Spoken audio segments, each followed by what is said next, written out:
Hey folks, Brendan here from Bluelight, and welcome back to another explainer video where I'm going to talk a little bit about how I was influenced and got thinking about some of the things that were said at the recent Police Foundation conference, a virtual one, which was looking at innovation in policing.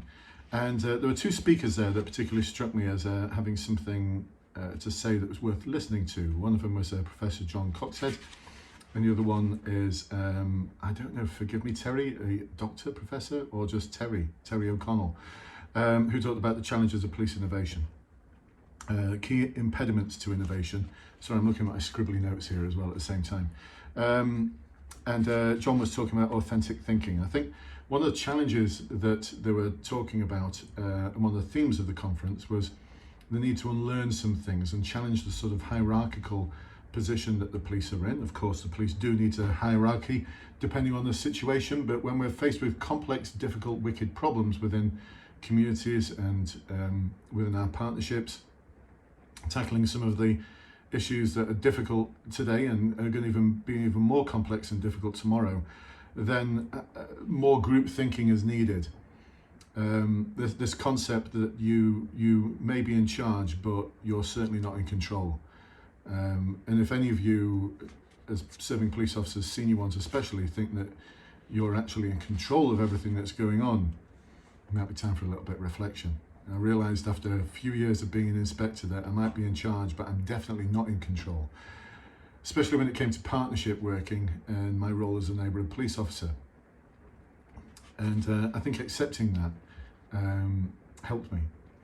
So John talked about the need to get less hung up on processes and systems and command and control, because if you look at all the research in respect of complexity, it doesn't work. Trying to apply systems and processes to complex organisational challenges or difficult and challenging problems in communities, it doesn't work. You can't command and control your way out of homelessness, as an example, and all the issues that go with that, or vulnerability when we're talking about county lines and organised crime, sexual exploitation of young women and girls. You can't command and control your way out of that. And if you think you can, well, go on, give it a go. I promise you it's not going to work. Can't arrest ourselves out of a lot of the complex problems that we've got to deal with. So a lot of the talk was about becoming a reflective practitioner, having the humility to do so, opening up the world of possibilities. Terry was talking about best ideas come from the coalface of policing, creating the opportunity for things to be shared and tried out, collegial relationships, co-producing solutions.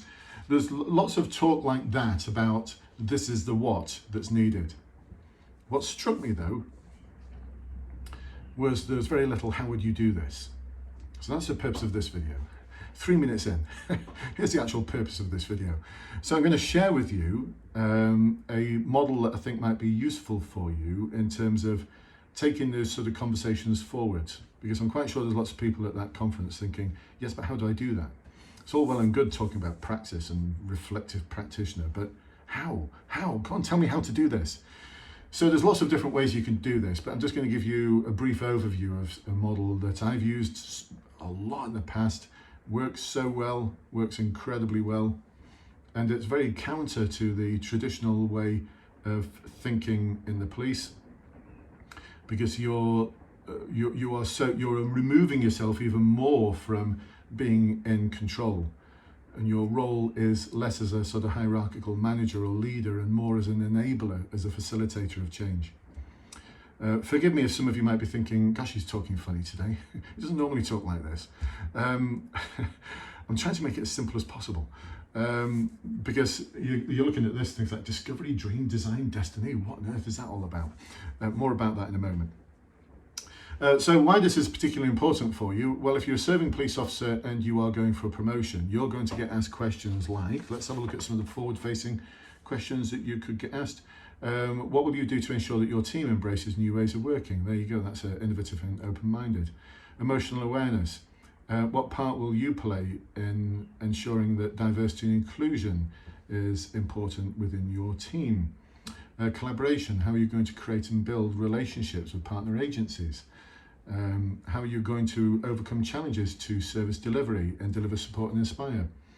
Analyse critically in terms of making decisions. How are you going to collect information from a variety of different sources before making a decision?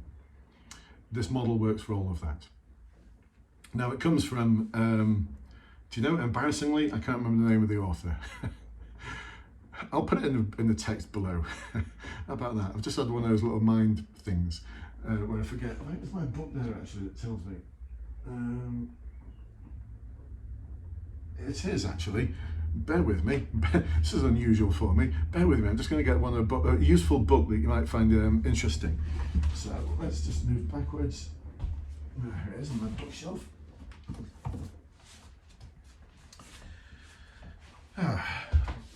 There you go. Right, there we are, back again. So David Cooper Ryder, that was it. There's a one. This book, highly recommended. Appreciative Inquiry for Change Management, using Appreciative Inquiry to facilitate organisational development. A great read. This is exactly what you need at bedtime. No, actually, it's a really, really good read. So a lot of the ideas that I actually put into practice years ago came from this book. And I've got to mention a fine chap called Tony Nichols, who introduced me to the concept and actually said, no, you're doing this already, Brendan. Let's just formalise it a little bit more. So the problem, though, I think with a lot of books like this is they talk a language which isn't very user-friendly. I've got to say this about the Police Foundation conference as well. Some of the speakers put me in front of operational officers and their eyes will just glaze over and they'll roll and they'll just go like that. Honestly, they will. They will. I don't know what it is. I think some people in academia think that everyone's going to get them. They're not. They're not going to get you at all. You talk weirdly, oddly at times, and you use big words that no one understands. Dialectic. What do you mean? What you mean a conversation? Why don't you just say so? What, a hermeneutic one? So, look, just, chill out a little bit and stop using all these big words. Stop talking in a strange way. You wouldn't talk like this at a dinner party, would you? So don't talk like this in front of operational police officers because they're just going to switch off. Anyway, I'm going off at a tangent. They do this in this book as well. So you've got to I'll translate it for you. So discovery, dream, design, destiny. All right, give some examples of this very quickly. And for the working group, for the Enforce advancement group, we're going to utilise, we're going to go into greater depth in this model in our weekly workshops. If you want to find out about that, by the way, this is a little group that I've got running to help people develop themselves for promotion, specialist interviews, to enable their careers to be the best versions of the career it can ever be, to be fulfilling and successful, exciting, motivating, all the things that you'd want out of your career. Every week we meet for 2 weeks. Every week we meet for 2 hours. 2 weeks. Every week we meet for 2 hours and we talk about. We practice promotion questions. We practice specialist interview questions. We look at sample questions on application forms. We take a look at different models of how you can develop evidence, and ultimately the big why. Make a difference in the community and make a difference to those people that you work with, alongside with, and serve on a daily basis. Anyway, I'm going off at tangent. So let's say there's a new change that's been implemented in the force that you need to, we need to focus more on widget development. There needs to be more widgets in the police service, which is going to enable us to do more oblong in the community. Of course, those aren't real things. It just could be anything, any change, anything that's being introduced or anything that's being rolled out, or any particular challenge. We're going to use that as a subject of inquiry. But as opposed to asking what we normally do, which is asking, so what's the problem with, what's stopping us doing?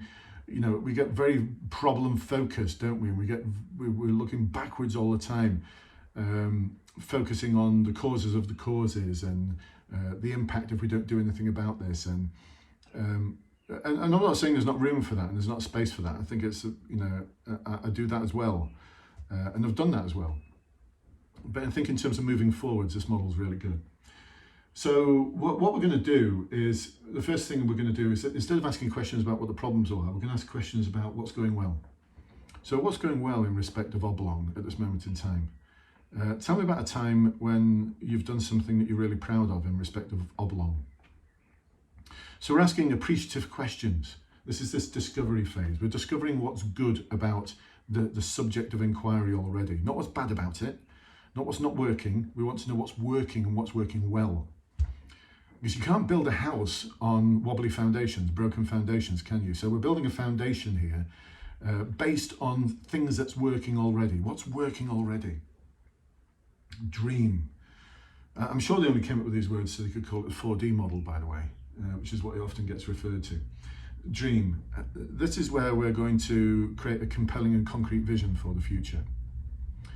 So the way I'd normally phrase this is, okay, so if those are all the good things that are happening with Oblong, I'd like us to imagine, if we can, what the workplace would look like, or what the station or borough or community would look like if everything was going perfectly with Oblong. Where, in terms of Oblong, this community, this organisation, this team is the best version of itself it could ever be. If anything was possible. So I'm using lots of phrases like that. Tell me what that would look like. Tell me what it would look and feel like. Tell me what people would be saying to each other when everything has worked out perfectly, maybe in a year or two. So what we're doing is we're creating this compelling, concrete vision for the future, and we're using little tricks from the world of neurolinguistic programming, Richard Bandler's world, John Grinder, where they'll be talking about all the different senses. Hypnotists do this really well. I'd like to imagine, if you can, a time when see what you saw, hear what you heard, and feel what you felt. Okay, we're not going down that road here, but we're using the same sort of principles. If you just list things on a flip chart, it doesn't mean anything. But when you imagine it to be true, we're creating the results ahead of time. We're creating the results ahead of time. If we're imagining what it looks like with all of our senses, what it feels like, what it sounds like, then it becomes a clear, compelling vision for the future, a concrete vision for the future. There's loads of things you can do around that to make it even more concrete, even more compelling, even more desirable. So now we've got something that people want to work for, they want to work towards, because they want that best version of Oblong, where the widgets all work well. So now we're going to start thinking about, all right, less command and control, less hierarchical, because that just leads to inflexibility. When you tell people, right, this is what you've got to do to achieve that. You can tell them that, they'll probably go off and do something completely different because they've got their own ideas. We're going to have innovative conversations to enable us to innovate. Does that make sense? So the design phase is where we're going to ask simple questions like, so if that's our compelling vision for the future, if that's what it is we want to work towards and achieve, what do we need to do to get there? What steps do we need to take to get there? So we're going to ask questions like that.